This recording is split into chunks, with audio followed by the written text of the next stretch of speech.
everybody. Welcome to another episode of the CAM podcast. Today I have as my guest Jim Forrest. And Jim Forrest has been involved in peace movements since the early 60s. So I'm really excited to have him on the program. I did not, however, give him a proper introduction during our interview. So I wanted to tell you a little bit about his background. He was born in 1941.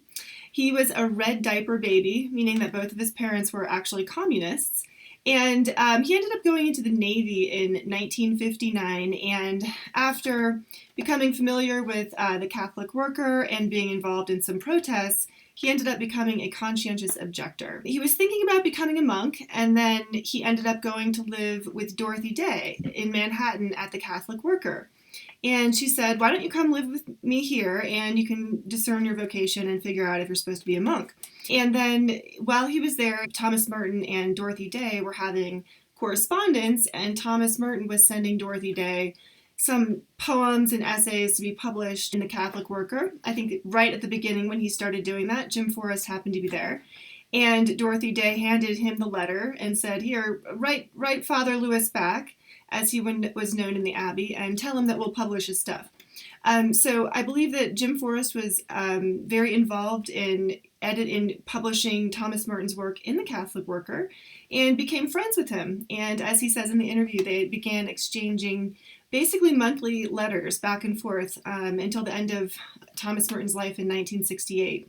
Jim went on after the Catholic Worker to do all kinds of things. He was a journalist. He was also one of the founders of the Catholic Peace Fellowship, which during the Vietnam War, helped Catholics to understand that they too could become conscientious objectors based on their faith, based on their religion. It wasn't just the Quakers and the Mennonites that could do that. And it turned out that the largest group of conscientious objectors during the Vietnam War was Catholics. He wrote a book called Catholics and Conscientious Objection, which sold over 300,000 copies. And he was good friends with the Berrigan brothers. He was one of the Milwaukee 14, which was a protest action that he did in Milwaukee with 13 other people. He ended up serving, I think, 13 months in jail after doing that. And he's recently published a memoir called Writing Straight with Crooked Lines, which I just finished reading. It was fantastic, and I recommend you get it. He traveled around with Thich Nhat Hanh, the great Vietnamese Buddhist peace activist. He met Pope John Paul II. I mean, if you read his memoir, he's done so many incredible things with his life. But those are just a snapshot or an overview of who Jim is, if you don't know. And when we were doing the Skype call, my camera wasn't working for some reason, so you won't see me in the interview, but you will see him, and that's the important part. So I hope you enjoy the interview, and I really recommend his memoir. I loved reading it. All right. Hi, everybody. Welcome to another episode of the CAM podcast. I have a very special guest today. Jim Forrest has agreed to be on the show, and Jim, I just wanted to say thanks so much for being here. It's good to be here. Jim, so I was reading the end of your book this morning, and I know that you don't like to be described as a peace activist necessarily. Well, I always feel a bit awkward. I feel I'm not that active an activist. You know, weeks go by, months go by without me taking part in any demonstrations. I live a not quite monastic life, even before the current crisis with coronavirus. So I'm sort of looking over my shoulder, where is this peace activist that they're talking about?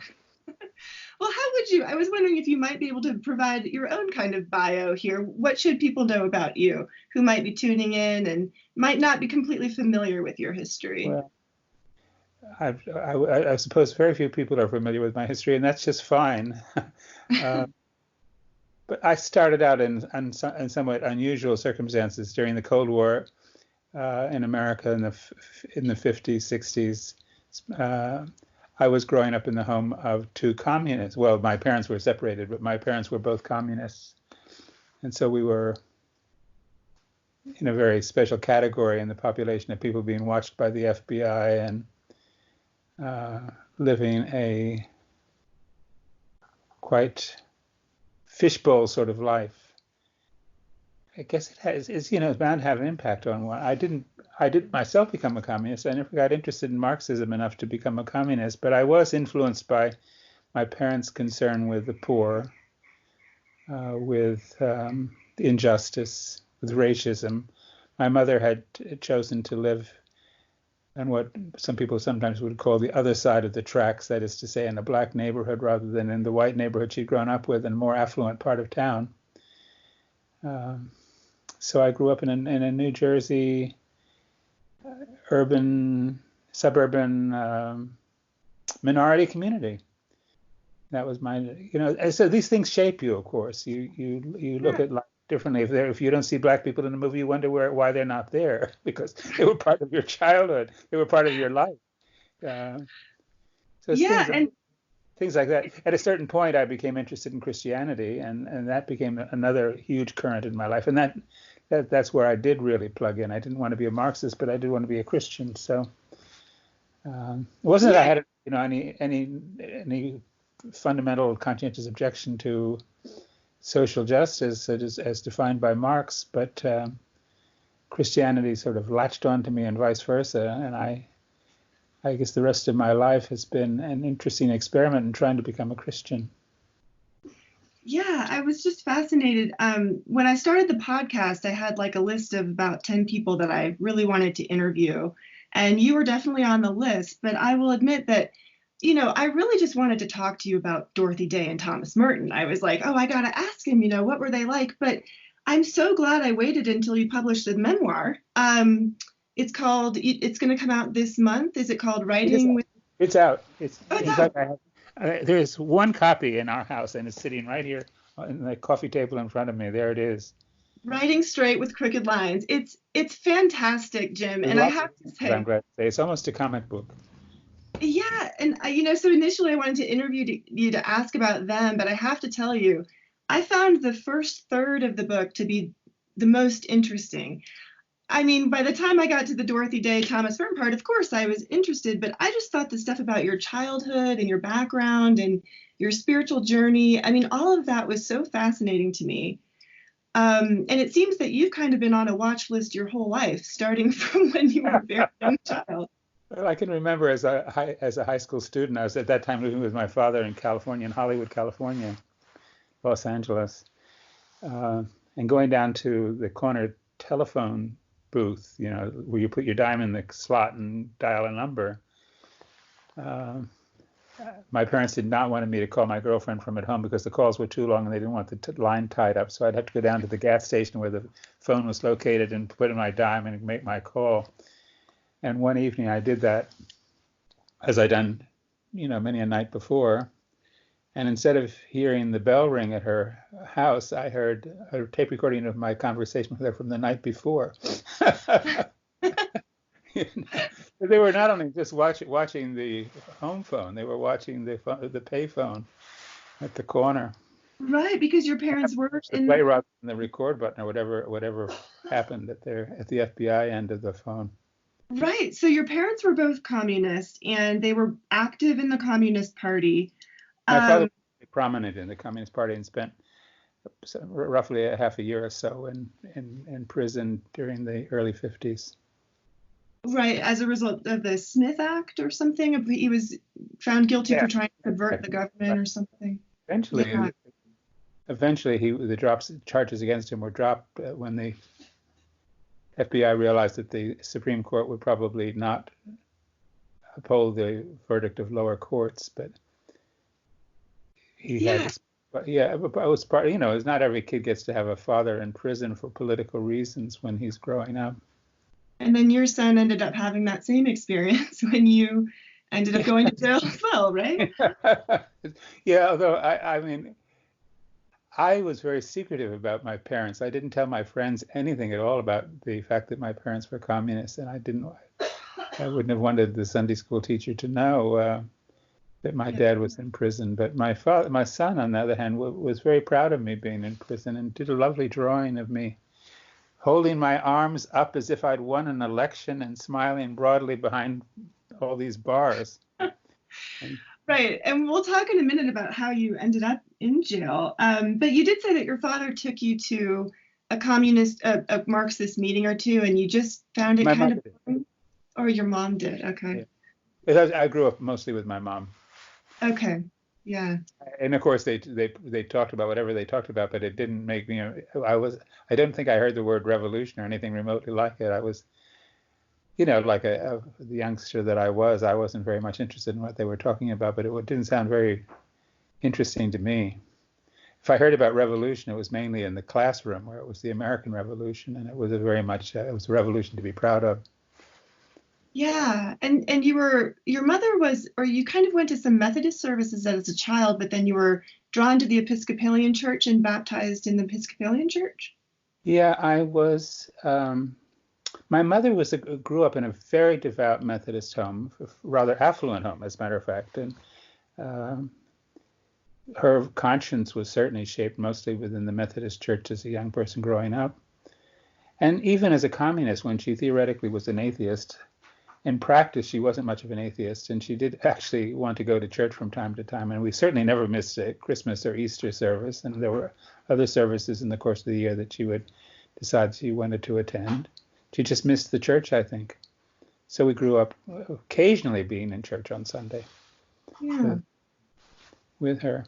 My dad had also, been formed in a religious context as an orphan. He grew up with a family, farming family in northwestern Massachusetts, and he, in his case, was Catholic influence, and that never left him, even though he gave up the Catholic Church as a teenager. It still really shaped his life in many ways. Yeah, I think Dorothy Day told you once that the bottle always smells like the whiskey it used to hold. She was paraphrasing St. Augustine. The bottle always smells of the whiskey it once held. Yeah, I just loved reading about your parents. I loved reading about, your interest in magazine and science fiction, and that time you practically ran away to the circus. You just have so many great stories from your childhood in the 50s. I loved the first part of the memoir. And so then you it was also fun exploring it. I felt like an archaeologist digging into this big hill in the back of the house, trying to figure out what's in it, finding all sorts of surprising things that I'd forgotten. Oh, yeah. How did you recall all that? Were they physical mementos that you dug up somewhere, or did you talk to other people, or did you just remember it? Well, it really was like archaeology. To plunge into the hill, digging a trench, and see what you can find. Little by little, the memory resuscitating. Yeah. That must Some have of been them were never deeply buried, and some were harder to get at, because there are parts of memory which you sort of declare off limits even to yourself. So you have to find out why you did what you did. It's sometimes a rather big question. Yeah. Yeah, it was just I loved reading. How long did it take you to write the memoir? Well, it was interrupted by writing a biography of Daniel Berrigan. So in the middle of doing the autobiography, there was this major project of doing a biography of Dan. Okay. So I'd say, maybe 4 years, 3 or 4 years. Yeah. On either side of that biography of Dan. Okay. Yeah. So Jim is a prolific author. How many books have you written? Oh, roughly 20. About 20, yeah. And I know you've done a biography of Dorothy Day and Thomas Merton. Yeah, Dan Berrigan too, of course. I'm now working on a book about Thich Nhat Hanh, the Buddhist monk from Vietnam. Yeah, so see, reading through Jim's memoir, it's a veritable who's who of the Catholic 20th century and just major peacemakers. And Bob Dylan even shows up at one time. At one point, you say, I was doing a fundraiser, so I got Bob on the phone. And I'm like, how does this guy know Bob Dylan? He just knows everybody.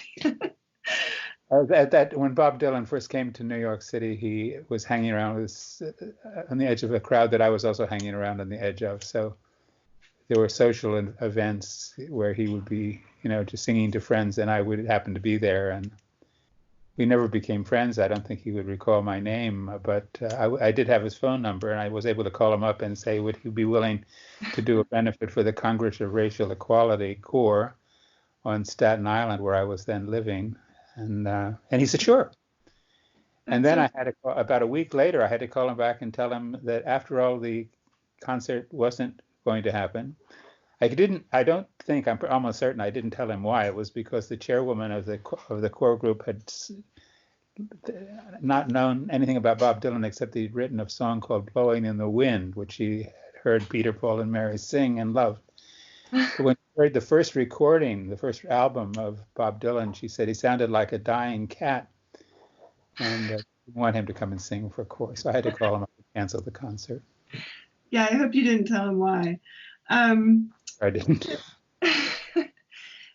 So then you ultimately ended up going to the Navy in 1959, and age 17. Yeah. At age 17, and I heard you speak a few years ago in Birmingham at Jim and Shelley Douglas's Easter retreat. And one thing that really impressed me was that you spoke, for having been so anti-war throughout your life and a peace activist, for lack of a better word, but you had so many great things to say about the men that you met in the military. Yeah, I think so. Some of the finest people I've ever known in my life were people I met in the military. That always really stuck with me. Yeah, that you said that you could still appreciate that about your meeting those people in your time in the military. Well, there are people who are quite willing to die for their country. They really are there, and they're not all there. And not everybody has that. Very few have really think about that at all, but still you find people who have a very self-sacrificing attitude and are certainly there to help each other as much as they can. Yeah, that always stuck with me. And so in the memoir, you tell the story about becoming a conscientious objector, and that was right around the time when you were just learning about Thomas Merton, and you had met Dorothy Day at the Catholic Worker at this point. Were they major influences on that decision? Well, I had when I went into the Navy, I wasn't going to church regularly. In fact, not at all. I sort of called myself somewhat evasively agnostic. I think I always had a sense of God's presence in creation, but it seemed like a kind of thing that you could be. The smart people wouldn't believe in this kind of stuff. It would be like believing in Santa Claus. So I didn't do very much with it. But then when I was in the Navy, studying meteorology at the Navy Weather School in Lakehurst, New Jersey, I went out to just see what a movie would happen to be playing at the base theater that night. With movies that made a great impact on me. It was Audrey Hepburn playing the leading role in a film called The Nun Story. And not to go into detail about the film, but just to say that it really impressed me what a religiously centered life, a Christ-centered life might be like, was presented very realistically. It wasn't a Bells of St. Mary sort of film. It was not a Bing Crosby, sort of Boys Town kind of movie, which Hollywood was turning out at that time, but something much more serious. And that led me back to church. And then I started reading Thomas Merton, Dorothy Day, all kinds of people that were. I thought it was interesting that you picked up a copy of The Seven-Story Mountain when you were on your way to a monastery. Yeah, as soon as I graduated from the Navy Weather School, I had 2 or 3 weeks off before reporting for duty at the Weather Bureau, Weather Service headquarters in Washington, D.C. So I went up to this Anglican monastery on the Hudson River, and on the way stopped for a few hours between buses and Port Authority bus terminal in Manhattan, and browsing through the books in the magazine store, newspaper store, stand, rack, I found a book called The Seven-Story Mountain by somebody named Thomas Merton, and I was just something that drew me to take a closer look at it and actually buy it for 75 cents.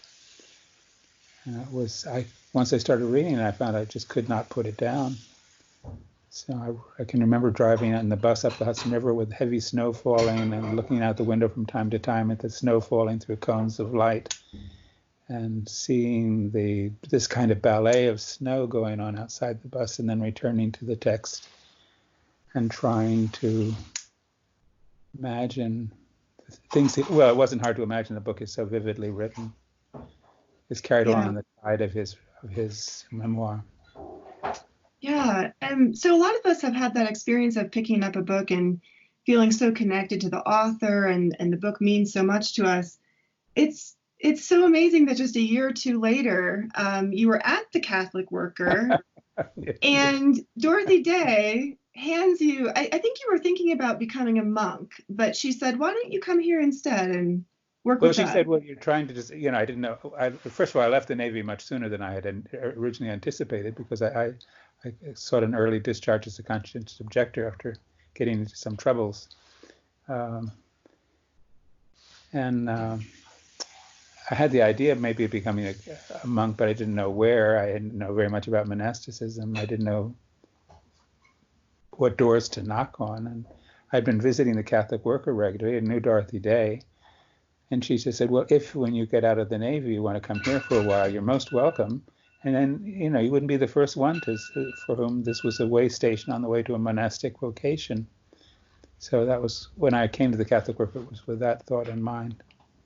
That is so neat. So you went there to live there and work there with the Catholic Worker, and then she hands you a letter one day that's from Thomas Merton, written to Dorothy Day? Yeah.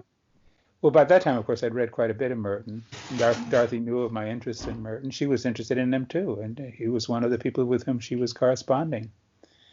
But what was surprising was that she would actually hand me a letter from him and say to answer it. It was just a short letter. Yeah. She was bidding for the first time a poem for publication in the Catholic Worker. And she just said, tell Father Louis, as he was called in the monastery, tell Father Louis that we are going to publish it in the next issue and thank him. So I did. And he wrote back. And we began a correspondence that lasted the rest of his life. We've had one letter back and forth at least every month, sometimes on a much more frequent basis. That is so fascinating to me. And that was right, the exact point when he kind of turned from writing about strictly, quote, spiritual things to, like, when he published that poem in the Catholic Worker, wasn't that his first foray into writing about war? And didn't he get in a little bit of trouble for that? Not for the poem. The poem was a chant to be recited around a site with furnaces. It's a famous poem of his. It has to do with it's written in the voice of the commandant of Auschwitz, who ends up chastising the reader, saying, don't be, so judgmental about what I've done. Consider what you're doing when you make atom bombs that are designed to kill hundreds of thousands of people per blast. Yeah. So I mean, I'm not even paraphrasing the poem, but that's basically the point of it. No, I don't think he got into trouble with that. I think his poems were considered not of great interest to the censors. But when he wrote prose, that was of great interest to the censors. And the next thing we had from Merton was a submission of a revised essay written years earlier called The Root of War is Fear. It had been a chapter in a book of his, very popular book called Seeds of Contemplation. He was rewriting the book, New Seeds of Contemplation. He was rewriting each chapter, and in the case of this particular chapter, he developed it much more deeply, much more radically. And then in addition to sending us the chapter as revised for the book, he added 3 more pages just for the Catholic Worker on the importance of resisting war. The brilliant essay still remains one of his important works. The root of war is fear. And he got into loads of trouble for that, right? First of all, for publishing in the Catholic Worker, which some people considered writing for a communist publication, remarkably, and for criticizing. He wasn't just criticizing the United States, of course, anybody who had nuclear weapons. But America was very proud of its nuclear arsenal. It was didn't feel at all repentant for having weapons of mass destruction and being prepared to use them on whole cities. So yes, you get into a lot of trouble. I love the part in your memoir where you if I'm remembering correctly, you asked Dorothy Day about Thomas Merton, and someone said that he was a heretic, and she said, "Oh no, Thomas Merton's not a heretic." Yeah, I bicycled up to a monastery, a Trappist monastery in western Massachusetts, while I was at the Catholic Worker. It was one of the places I was sort of knocking on the door, see what it was like. And one of the young monks in the kitchen where I was washing dishes asked me what I was reading. I mentioned Merton, and then be very careful of Thomas Merton, be very careful, because there are people who say he is actually a heretic. So I didn't take that at all seriously. But I did tell Dorothy about it when I got back, and Dorothy just thought that was hilarious. It's funny because I just did a podcast a few weeks ago on Thomas Merton, a couple of them, and somebody on YouTube made a comment and said, you need to be very careful because Thomas Merton left the church and he's a heretic. And I think her name was Michelle. Michelle, if you happen to be listening, hello, I hope everything is well. But Michelle and I kind of got into it in the comments strand because I said, what proof do you have that what can you point to something he wrote that was heretical? And she said, no, but everybody knows that he parted ways with church doctrine. Well, there's a certain idea that's not widespread, but a lot of people have had the idea that Merton was, because of his interest in other religions besides Christianity, that he had somehow was leaving Christianity behind, which of course was not at all the case. When his body was sent back to the Abbey of Gethsemane, it included the breviary that he used every day for his prayers and the rosary he used every day for his prayers, and a little icon of Jesus and Mary that he carried with him in his jacket pocket. And, it said Mass every day that he was traveling. Right. So maybe it's just the writing about Eastern religion or something that made people think he was window shopping for another. Yeah, there's an icon of Merton which makes him look like a Buddhist monk sitting in a lotus flower position, which, as far as I know, he never actually did. He was at an intellectual interest, a spiritual interest in certain aspects of Buddhism, but he also had spiritual interest in Judaism and other forms of Christianity and Islam, and Native American religions and island religions in the South Pacific. Also, whatever people were doing with their spiritual lives interested Merton. Yeah. I thought, well, it's funny that that's still out there. People are still saying that about him. I loved your writing about Dorothy Day, especially when you said that saints are not always saintly. You just gave a really honest portrayal of her, and it just seemed like she was such an important mentor to you. You said that you kind of regretted leaving the Catholic work, or you look back. It was a complicated story, which I tell in the memoir about what events happened at the Catholic work. I mean, it was the beginning of the 60s, and it really, one of the places where the 60s was more or less invented was the Catholic worker. That is to say, some of the people who played significant roles in the counterculture were people who were at the Catholic worker for a while in the early 60s. One of them was Ed Sanders, who went on to found a music group called the Fugs, which was extremely popular during the 60s, and who published a journal called Fuck You, a magazine of the arts, claiming in the first issue that it was edited and published at the Catholic worker. Of course, it wasn't true, but it fit Ed's sense of humor, and Ed was hanging around with people at the Catholic worker. Yeah.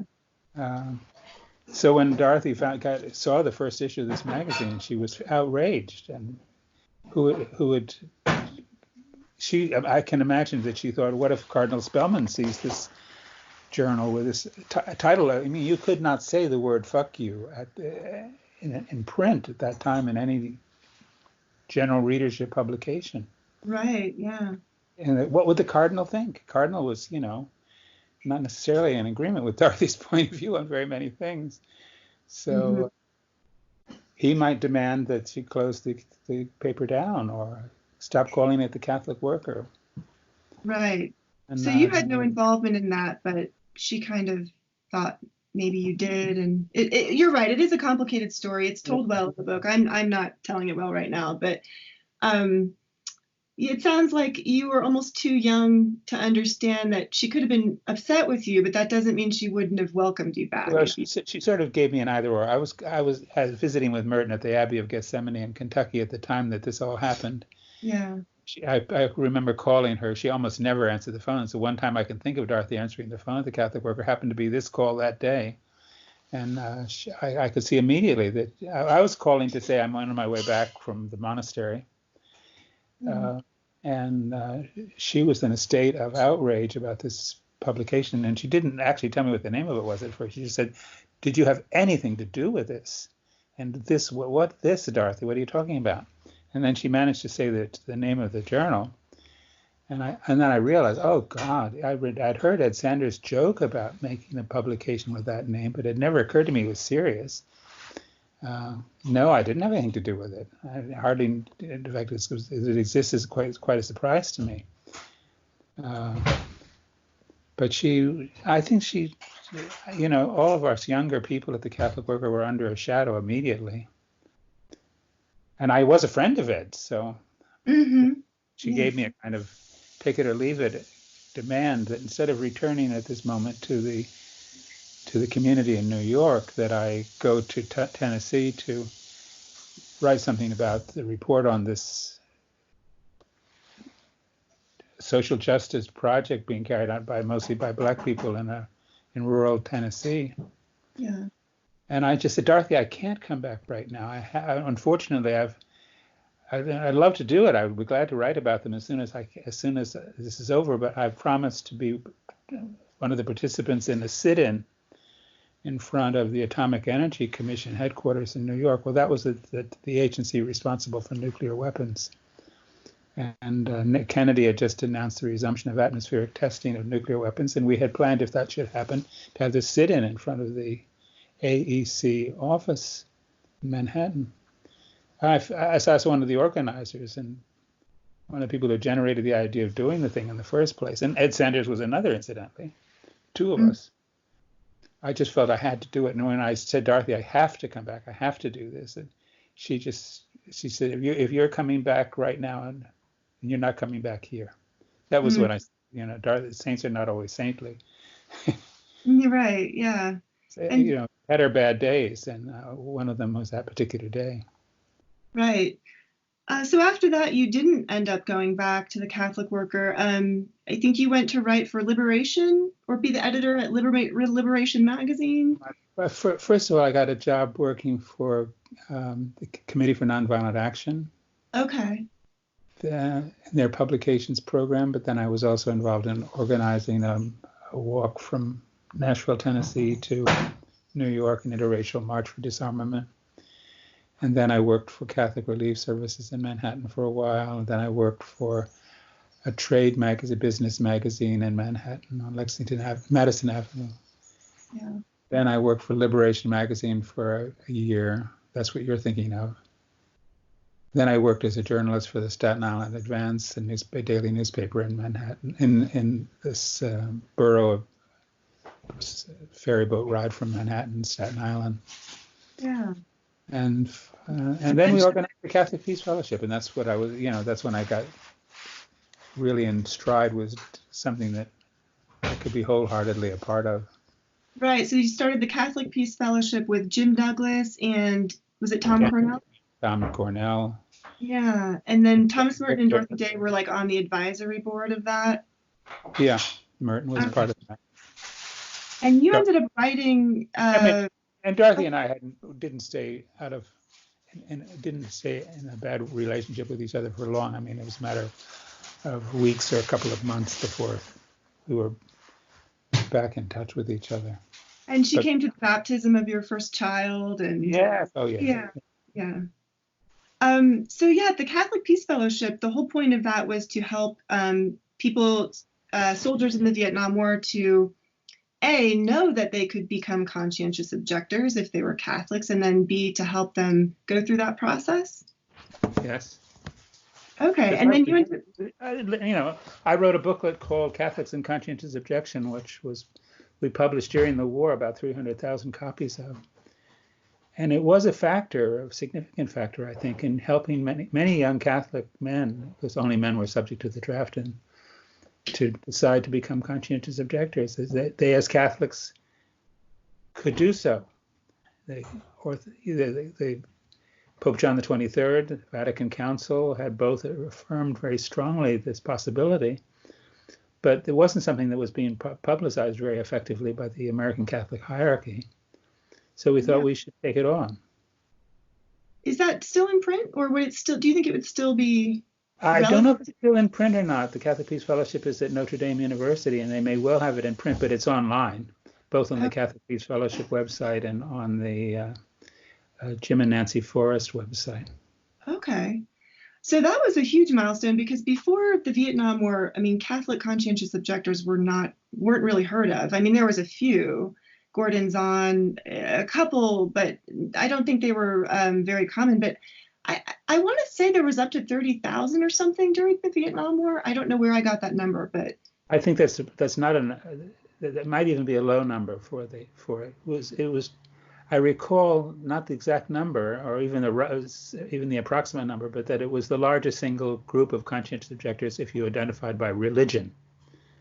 Yeah, which is spectacular. That's amazing. I just had a couple more kind of big picture questions to ask you. I'm really interested in your thoughts on, there were so many Catholic conscientious objectors during Vietnam, and then it seems like in the early 80s, the bishops really got behind the anti-nuclear movement.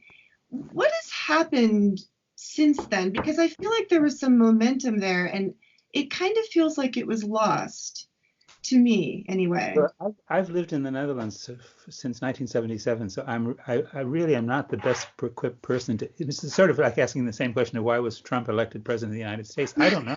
Yeah, right.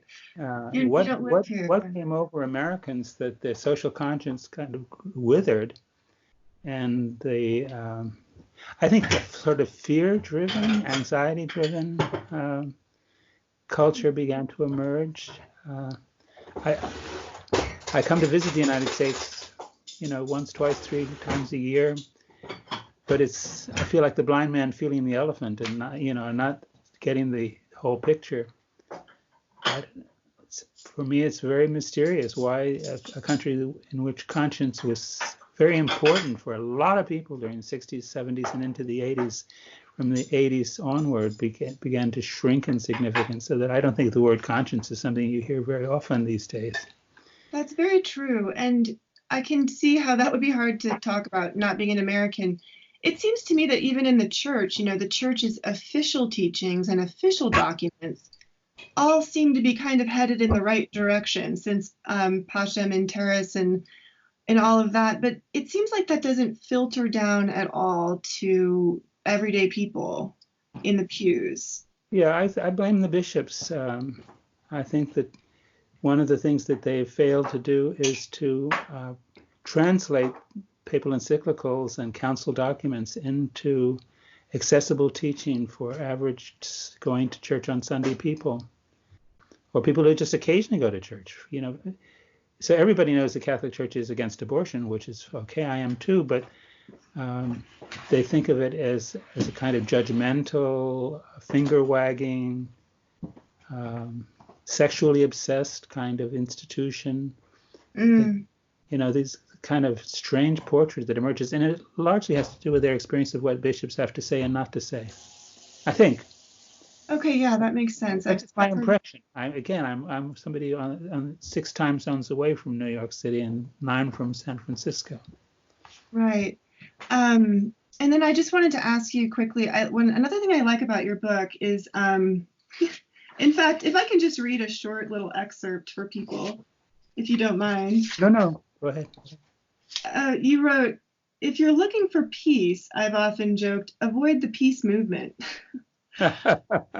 One of the ironies of working for peace is that it puts the would-be peacemaker in a social context in which conflict can be intense and nasty. I've speculated that the peace movement's main contribution to world peace may be that it absorbs some of the planet's most hot-tempered people and keeps them at a safe distance from lethal weapons. Movements of dissent attract people who are in a relationship of dissent, not only with various aspects of mainstream society, but often with each other. Yes, true. Has that been your experience? Well, not, of course, not. I've had a lot of wonderful, many of my best friendships are with people who I met through in mutual engagement in peace activities of one sort or another, or civil Yeah. rights activities, etc. But we are a contentious bunch. And if we get to argue about something, we get to argue pretty passionately, and it can become somewhat personal. I mean, I've been seriously accused of being a CIA agent by some of my peace movement peers. And by the way, you cannot prove that you're not. Try and I like dig your. I like Joan Baez's her comment on that. Or Baez? Yeah, Joan Baez. Yeah. Yeah. What did she say? She was warned about me. We're old friends, she and I. So she knew me quite well, and she said to the caller, not only is Jim Forrest not in the CIA, he's much too disorganized to. He's much too nice, and he's much too disorganized to be a CIA agent. Yeah, I think it's funny because I listen to some like right-wing Catholic stuff sometimes, and they're always talking about the left as if it's this monolithic coherent, yeah. thing. And I like reading about your book because it kind of shows some of the disagreements and different things, like different stances people took on things. You know, Dorothy Day, you and the Berrigans would have points of disagreement where you weren't sure what the right thing to do was. And it seemed like everyone was trying their best to be principled and take a stance, but they weren't always, not everybody thought the same way. And I think that's a really good, important lesson to keep in mind. Yeah. And I think you even said you encountered that with some of your views on abortion, that you felt that you kind of got evicted. I remember publishing an article by Dan Berrigan on abortion in a journal that I was then editing, peace movement publication called Fellowship, published by the Fellowship of Reconciliation. And I really almost lost my job for publishing what Dan had to say on abortion. People just didn't want to hear it. And he was against it, right? Yeah. Yeah. But they he asked a series of questions about abortion. Basically, in what way is abortion nonviolent? You know, in what way is it not killing people? What can we do to make it less frequent? What can we do to help people who are under pressure to have abortions? And most people aren't choosing abortion; they're driven to abortion. They're forced into abortion. Mm-hmm. They're cornered into abortion.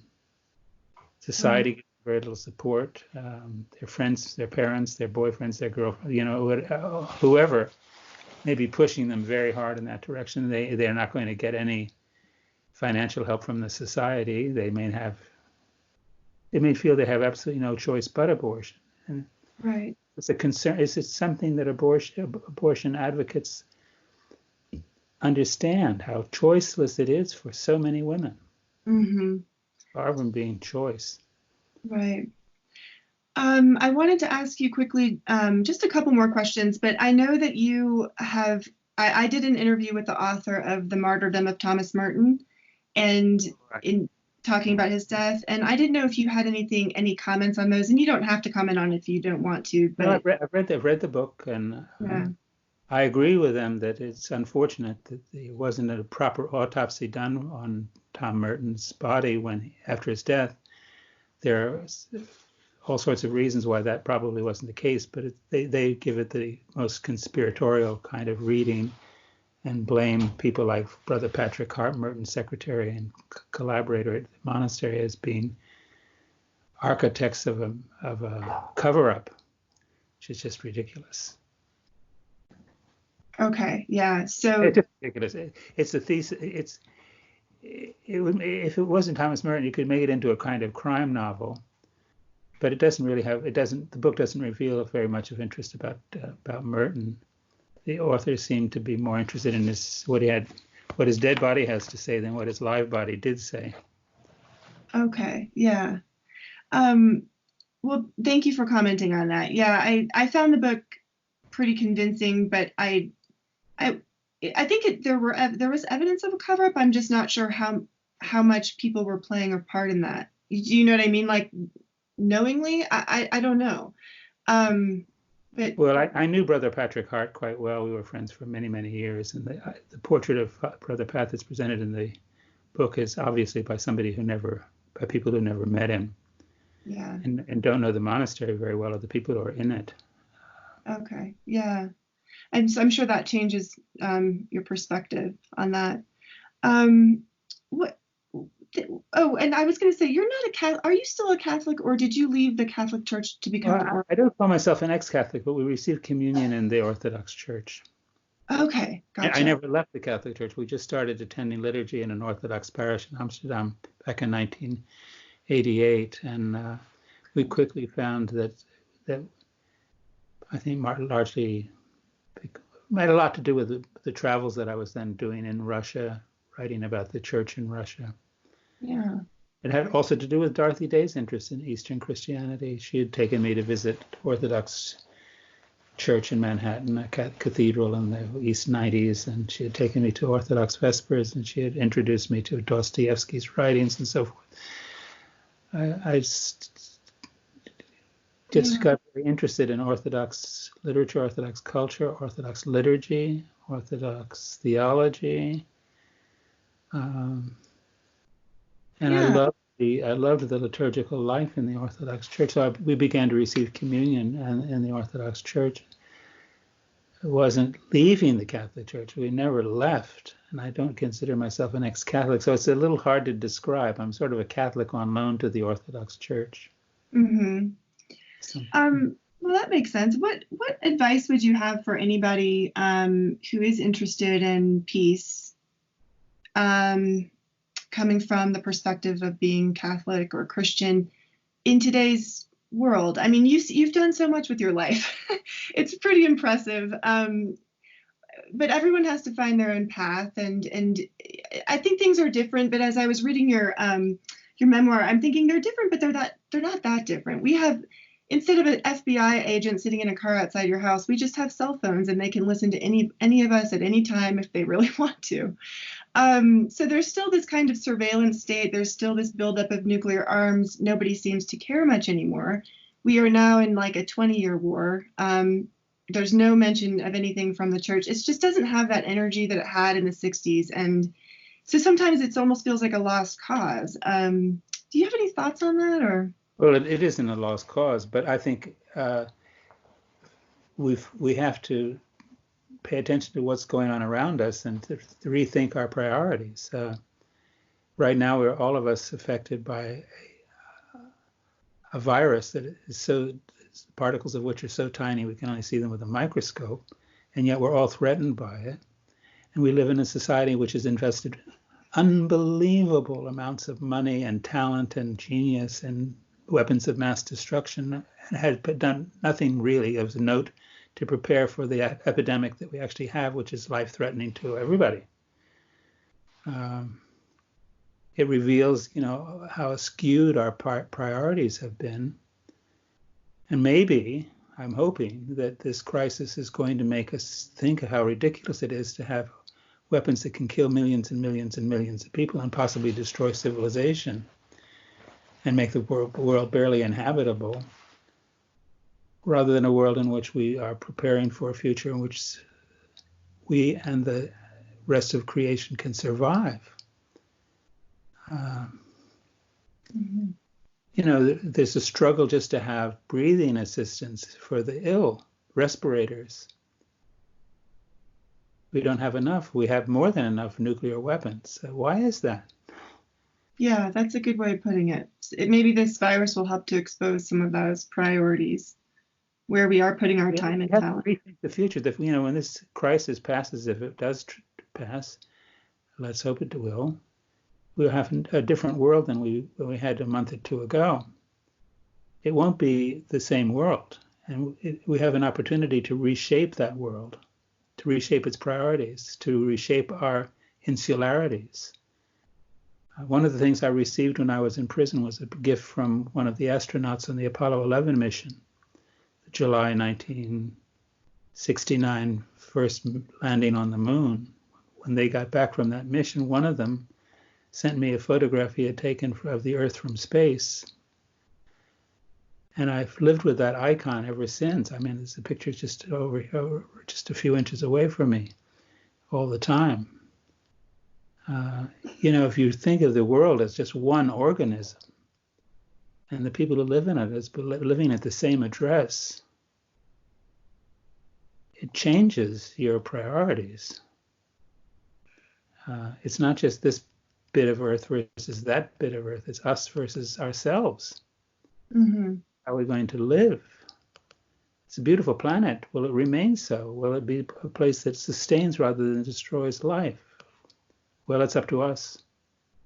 Mm-hmm. And I'm hoping that this crisis with this particular virus may help us become more sensible. And maybe reintroduce us to our own conscience. Yeah, thank you for that. I hope so too. Final question. I know your dinner is on the table, growing cold.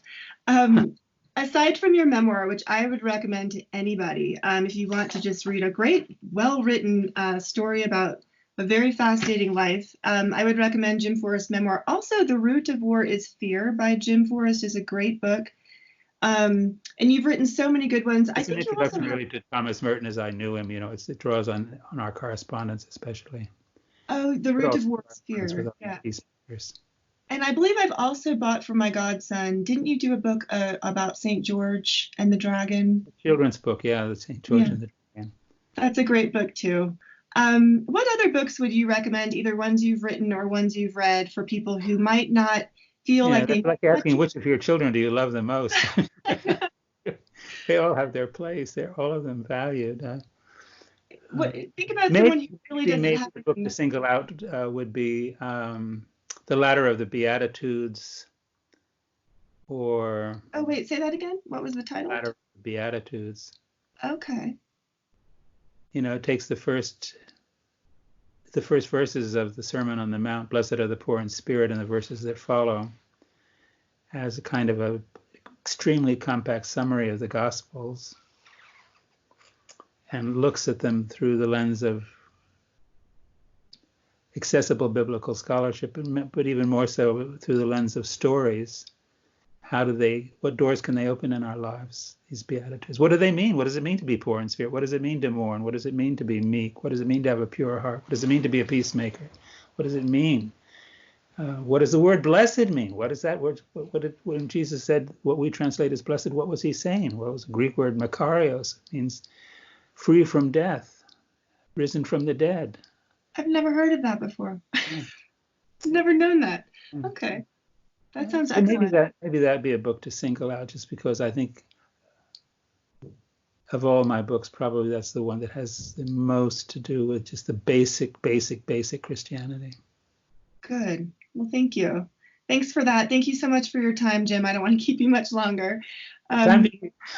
It's time to eat. My best to your wife. I hope you both stay safe and enjoy your monastic quarantine. We're enjoying it. The worst thing about it is that we don't have this intimate baby care. It's child care. No babies anymore. But we do have a number of grandchildren. We have 10 grandchildren. And some of them are below 6, 7 years old. So 3, 4, 5, 6, 7. I miss being face to face helping their parents. Yeah, that must be hard. But it sounds like you have a beautiful family, and I love the story about your wife giving you her kidney in the book. That was so. Well, I'm alive today. Thank you. Yeah, it was just so touching. So I really recommend the book to anybody. You will not regret reading it. And thank you for writing it. We finally learned a little bit more about Jim Forrest. Besides, he knew Thomas Merton and Dorothy Day. Yeah. Okay. All right. God bless. Take care, Jim.